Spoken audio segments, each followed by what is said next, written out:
कुर्सी सोचा होगा मन में 80%। मैंने कहा कोई फल सोचिए। जिनकी एज 40 के ऊपर है 45, वो लोग एप्पल सोचते हैं ना, और जो थोड़ा बच्चे हैं ऐसा वो लोग आम भी सोच सकते। सीजनल। मैंने कहा कोई मन में फूल सोचिए। तो हालांकि इस समय तो कमल ही चल रहा है, लेकिन कुछ लोग गुलाब भी सोचते हैं। मेजॉरिटी ऑफ पीपल जो सोचते हैं एज के अनुसार, 20 अंडर 25 ईयर के जो बच्चे होंगे वो गुलाब सोचेंगे, इसके ऊपर वाले कमल सोचेंगे। जो आपको टीवी में परोसा जा रहा है आपके घरों में, उससे थोड़ा सावधान रहिए। आपको पता नहीं कि आपके साथ क्या हो रहा है। 7 साल में मोबाइल फोन खत्म कर दिए जाएंगे पूरी तरह। वॉच आएगी, ऐसे बटन दबाएंगे, स्क्रीन सामने आपके आ जाएगी। रोटी बनाते समय आप अनुपमा देख सकती हैं। पुराने समय में कहा है ना, घर में महाभारत मत रखो, मत पढ़ो, नहीं तो शुरू हो जाती है। जो सीरियल आप टीवी में देखती हैं, जो आपके मोबाइल का रिंगटोन होता है, वही आपके साथ होने लगता है। आप करके देख लीजिए, अपना फोन का रिंगटोन संस्कृत का कोई श्लोक रख लीजिए, आपकी और आपके परिवार की मेमोरी बढ़ने लगेगी। तो ये जो लोग कहते हैं ना उर्दू और संस्कृत बराबरी, उर्दू कोठों में और अय्याश राजाओं के दरबार में बोली जाने वाली भाषा है, और संस्कृत देववाणी है। कोई तुलना मत कीजिए।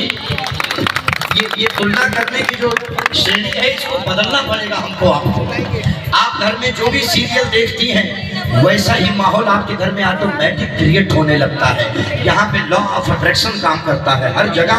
यही अध्यात्म है। वो स्वामी जी कहे हैं, जो 7 बार पाठ कर कोई। जब आप 108 या 100 बार हनुमान चालीसा पढ़ते हैं तो कम से कम 3.5 घंटे लगते हैं। 72.5 मिनट आप किसी चीज के बारे में सोच लीजिए। आज आजमाइए, फोन हटा के रख दीजिए, साइलेंट करके। किसी एक आदमी का नाम माला जो जपते हैं आप, उसमें बोलना शुरू करिए, ऑटोमेटिक उसका फोन आ जाएगा। आपको आजमा के देख लीजिए। ये लॉ ऑफ अट्रैक्शन काम करता है, आकर्षण के सिद्धांत। इसीलिए लोग बीमार हैं आज। 90% फैमिली कोई इंसुलिन लेके खा रहा है, कोई टैबलेट लेके। क्यों जानते हैं बीमारी की वजह? क्योंकि खाना आदमी बेहोशी में खा रहा है। महाराज जी बेहोश है लोग। भोजन की थाली सामने है, मोबाइल हाथ में। सही बात है। अभी साइंस कहता है कि खाना खाते समय जो आपका माइंड सेटअप होगा, खाने का असर वही होगा सेम। इसीलिए मोबाइल आपके हाथ में है, टीवी सामने है, इतना सुंदर भोजन। हमारे यहाँ जब खाना सामने आता था तो ऋषि मुनियों की परंपरा है, पहले एक बार नजर भर के खाने को देखते थे। आहा, प्राण वायु सामने, परमात्मा सामने बैठे हैं। ये आप अग्नि जलने लगी फिर। लेकिन अब कहाँ, अब खाना सामने आना मोबाइल पे लगे हैं भैया। राधिका मर्चेंट का नाम सुना है आपने? राधिका मर्चेंट कौन है? कौन? अंबानी की बहू। यही बात है। ऐसे ही कोई बड़ा आदमी नहीं हो जाता। 8,000 करोड़ के घर में रहता है, 6 आदमी है घर में, 3,000 नौकर है, 2700 नौकर। जब अंबानी सुबह बैठते हैं खाने, इधर एक शुगर के डॉक्टर इधर बैठते, सर डोंट टच इट, और नौकर काजू कतरी खा रहे हैं। लेकिन संस्कार है।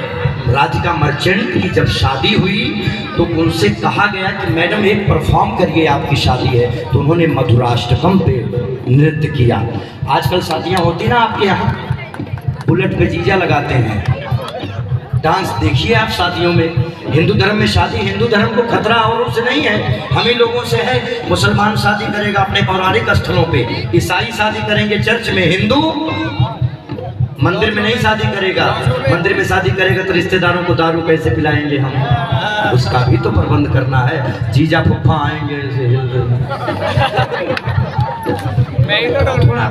शादी में 2,17,000 तलाक के केस नई शादी के हैं सरकार के पास। क्यों? शादी कहाँ हो रही है, वो सब दिखावा चल रहा है। 2 लाख का कपड़ा पहन के दुल्हन बैठी है, पंडित जी मंत्र पढ़ रहे हैं, डीजे वाला अश्लील गाना बजा रहा है इधर। उसके बाद वो एक आया प्री वेडिंग शूट आया है, देखा होगा आपने। वही दुल्हन जो पूरा फुल ड्रेसअप में है, पूरे समाज के सामने उसका प्री वेडिंग शूट, समुद्र के किनारे बियर पीते हुए दिखाया जा रहा है।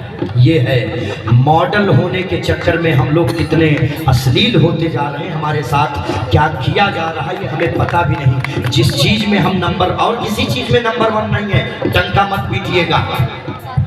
न शिक्षा में नंबर 1 है, लेकिन दीक्षा में हम लोग नंबर 1 थे, संस्कार में। अब उस पर हमला हुआ है। अपने बच्चों का ख्याल रखिए। 7 साल में मोबाइल खत्म हो जाएगा।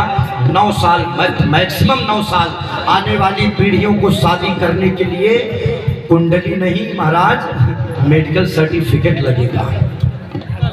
75% महाराज जी बागेश्वर धाम जी के पास 75% ऐसी अर्जी है कि बच्चे नहीं पैदा हो रहे हैं।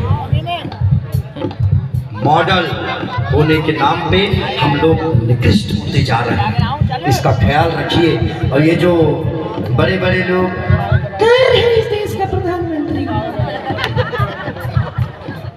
तो देखो इंजेक्शन पे इंजेक्शन चल रहा है कि नहीं चल रहा है। अभी हम गाएंगे, वही हमारी प्रायोरिटी है। यही शंख बजे, ये महाराज जी की दी हुई शंख है। नाथ संप्रदाय गोरखनाथ पीठ में 2 बार महाराज जी मैं गाया हूँ। और जब शिव तांडव मैंने गाया था तो ये महाराज जी ने अपने हाथों से, आज आपका भी आशीर्वाद मिल गया। आप ही जैसे लोगों के रूप में प्रदेश को चलाने वाले लोग तैयार किए जाते हैं। धीरे धीरे लोग तैयार होते हैं, चुने जाते हैं। और ध्यान रखना, संस्कार बचाए रखिए। भारत देश और किसी चीज में आगे नहीं है पूरी दुनिया से। शिक्षा के फेलियर की पूरी घोषणा हो चुकी है। 1 भी प्रतिशत शिक्षा में हम लोग कहीं कुछ है ही नहीं अभी। आइए, इसीलिए भजन, अभी कल पंजाब में प्रोग्राम था, वहाँ कुछ मुसलमान भी आए थे। उन्होंने हमसे कहा कि आप तो, हमने कहा कि मैं सोच रहा हूँ अब इस्लाम धर्म ही कबूल कर लूँ, लेकिन खाली एक आदमी, कोई एक ऐसा महापुरुष पूरी दुनिया में बताइए, एक सिंगल, सोच के बताइए। पहली बात तो माताएं बहनें हमारी बेटियां ये जितनी हैं, राघव सेना की बेटियां, ध्यान दें। पूरी दुनिया में जितने धर्म, जितने संप्रदाय हैं, हर संप्रदाय में परमात्मा की कल्पना में पुरुष को प्रधानता मिली है। अर्धनारेश्वर केवल हमारे यहाँ पूजे जाते हैं। स्त्री की पूजा केवल सनातन धर्म में होती है। इसीलिए ध्यान रखिएगा, बहुत बड़े संप्रदाय में आपका जन्म हुआ है। इन बनावटी बगदुलों के चक्कर में मत पड़िएगा, जिसको कहा जाता है लब जिहाद। सोच के बताइए, आप इतने लोग हैं, मोबाइल निकालिए। पूरी दुनिया में अगर ये बोला जाए द कंप्लीट मैन, जिसने जब आप पैदा होते हैं तो तुरंत रिश्ते इतने बन जाते हैं। उनके जैसा पुत्र नहीं पैदा हुआ, उनके जैसा पति नहीं पैदा हुआ दूसरा, उनके जैसा भाई नहीं पैदा हुआ दूसरा, उनके जैसा राजा नहीं पैदा हुआ दूसरा, उनके जैसा पिता नहीं पैदा हुआ दूसरा। जिन्होंने ये सारे रिश्तों को मर्यादा के साथ जिया हो, कोई एक नाम आपके जहन में आता हो? यही। उनके अलावा अगर कोई एक नाम उनके बराबरी का कोई लाके खड़ा करते, मैं वही धर्म स्वीकार कर लूंगा। मैंने कहा ढूंढ के लाइए। आप इस्लाम की बात मत करिए, किसी भी धर्म से मैं अपना धर्म छोड़ने को तैयार हूँ। कोई बताए तो बराबरी की बात, ये हमसे बराबरी की बात करते हैं। महाराज, उस संप्रदाय से आप लोग हैं, उस सनातन संस्कृति से आप लोग हैं। सनातन धर्म, सनातन और हिंदू रहल हैं, एक रहल हैं, एक शास्त्र हैं, एक दूसरे के पूरक हैं। और भोले बाबा आदि देव हैं, महादेव। ना तो उनका जन्म होता है, ना मृत्यु को प्राप्त होते हैं। ऐसे शिव शंकर का ये आवाहन चल रहा है। आज कैलाश पर्वत पे जब डमरू बजा तो रावण के भी कानों में डमरू की आवाज पड़ी। वो भी सोच रहा है कि आज तो शिव प्रसन्न है, सोच रहा है कि चलूं कि ना चलूं। देखिए कैलाश का नजारा, सारे देवी देवता विराजमान हैं आदिदेव महादेव के दरबार में।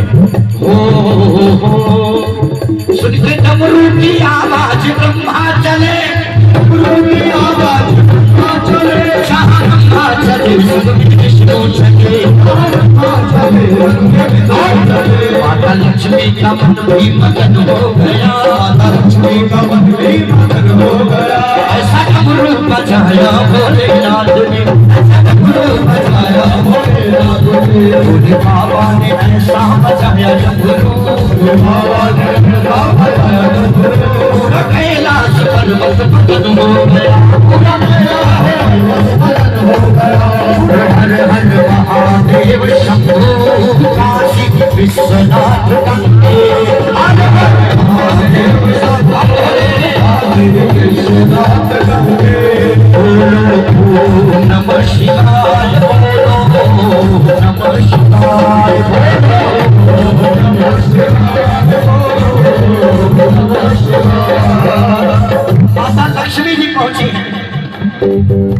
लक्ष्मी जी ने पार्वती जी से कहा कि तुम्हारे पति का इतना नाम है,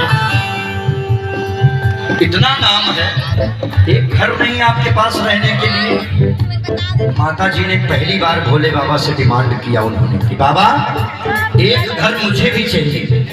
शंकर भगवान समझा रहे हैं पार्वती जी हम पहाड़ों के निवासी हैं, जंगल के पर्वत के वासी हमारी